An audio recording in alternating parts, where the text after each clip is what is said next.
Hi, we're out on our daily walk today. We are going to have a go at collecting some nettles today to have a go at making some nettle string. We've shown you how to do this before with brambles, but now the nettles are in a season, we're going to show you how easy it is to do with them too. So here are some nettles. I'm sure you recognise them. They've got the jagged edge leaf and they are covered in tiny hairs that will sting you.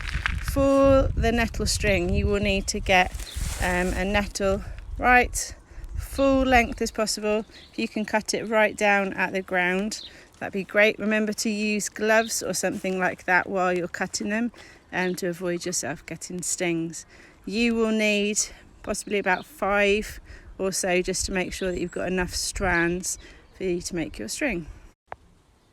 So we're back at our house and we've got our things ready to make our nettle string. So we've got some nettles here, we've got a mallet, you could use a hammer or a stone or even a large stick, some material and our gloves, and we're ready to go.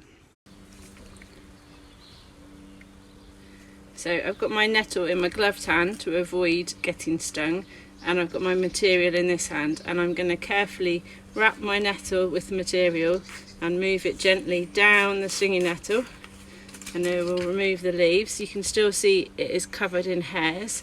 We want to give it a rub several times to remove the hairs from the stem.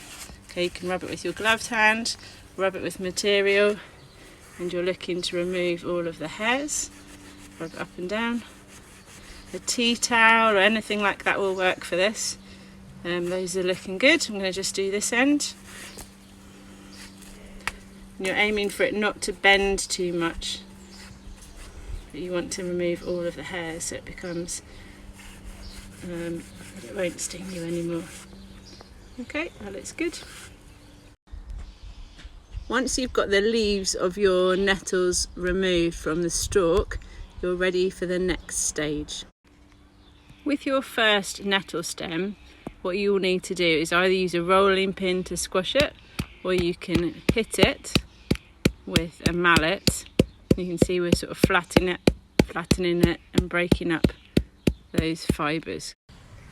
So once you've flattened it out, you open it out again, like so, and you need to remove the hard fibres from the softer outer ones. So I tend to fold this over my finger and lift out all of the harder bits, which you should be able to feel, like so, and leave behind all the soft fibres. So just bending it over your thumb, running your finger along and removing all of those harder pieces, like so.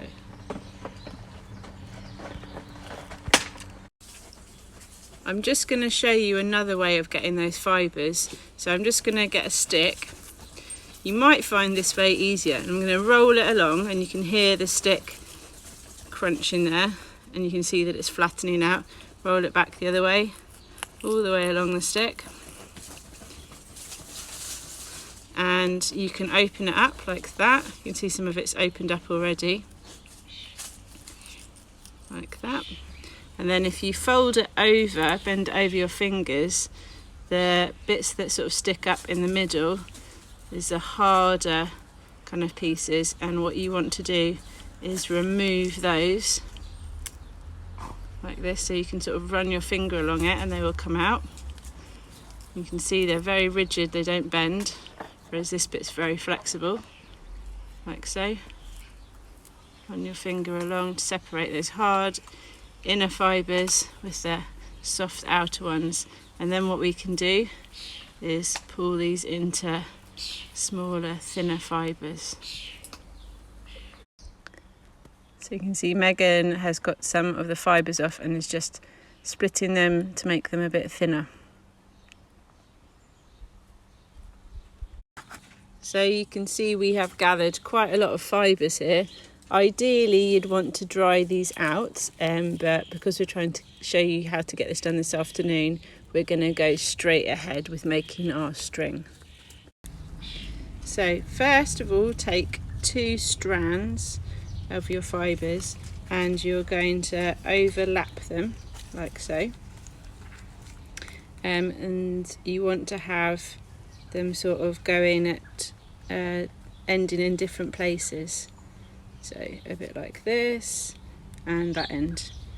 Then what we're going to do is we're going to loop them like this, and we're going to start twisting these first 2 strands clockwise. So I'm just twisting it like this,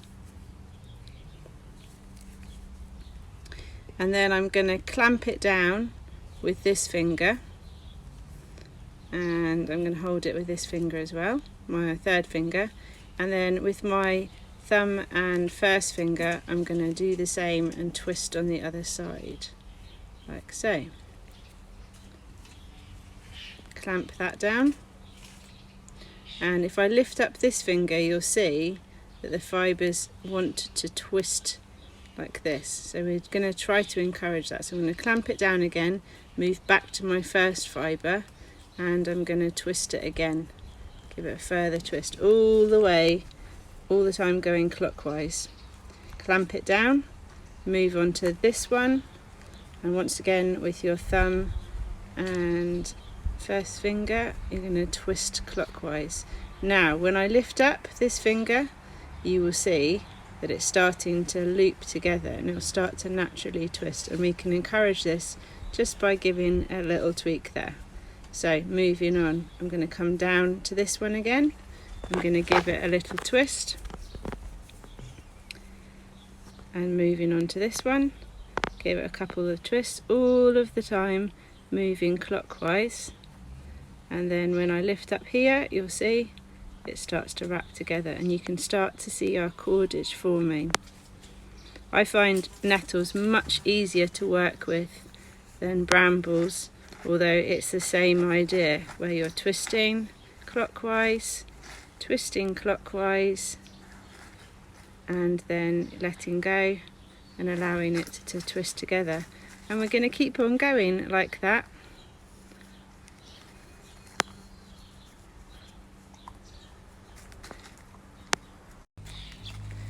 When you're approaching the end of your fibres, you can easily add in some new ones. So make sure you're adding it in before it gets too thin so you can maintain the thickness. So I'm going to add this one in, and all you need to do to add it is just pop it alongside it and give it a twist. Any pieces that stick out you can always trim off later. So you'll notice that this will stick out a little bit, but you can trim it off later. And I'm going to add a piece onto this side as well. I'm in trouble getting a piece, here we go. So remember to overlap them, and then you're going to twist it in like so. And then we're ready to go again. So twisting it in,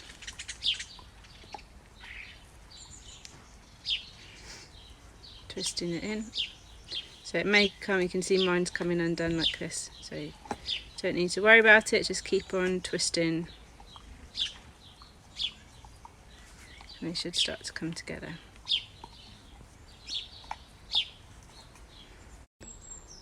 So each time making sure you're twisting it near it and then just encouraging it to move around a little bit. Clamp your finger down again and keep twisting clockwise, really close to where you've clamped it. Give it about 3 twists, move on to the next one, give it about 3 twists. And once you've got the hang of this, you can move quite fast. You can see it's turning. Brilliant. So you can see I've made quite a length of cordage now, and you can keep going, adding in new pieces and actually make a whole load of your own string, which is quite exciting. You can use this for different craft projects, you can make bracelets out of it. When you get to the end of making your string, you can either leave it and add on some more later, or you could do an overhand knot, over and through, give an end to your cordage, pull it tight. And then you can see it actually is incredibly strong. If you want to make it look neater, you can always trim off these little bits that are poking out. But there we have it, your own nettle string. And there we have a woodland warrior with her woodland warrior anklet. There we are, 2 little anklets there. And as I said, you could be using them for whatever you feel like. They are quite pretty with their different colours of green and purple. We hope you've enjoyed making your nettle cordage today and that you'll have a go. We find it much easier than using brambles, and we love the colours that it produces. So have a go, let us know how you get on. If you've enjoyed our videos, make sure you check out our YouTube channel, Forever Green Forest School. Subscribe, hit the notification bell so you get notifications when we upload new content. Thank you so much. Hope you've enjoyed watching. Bye. Bye.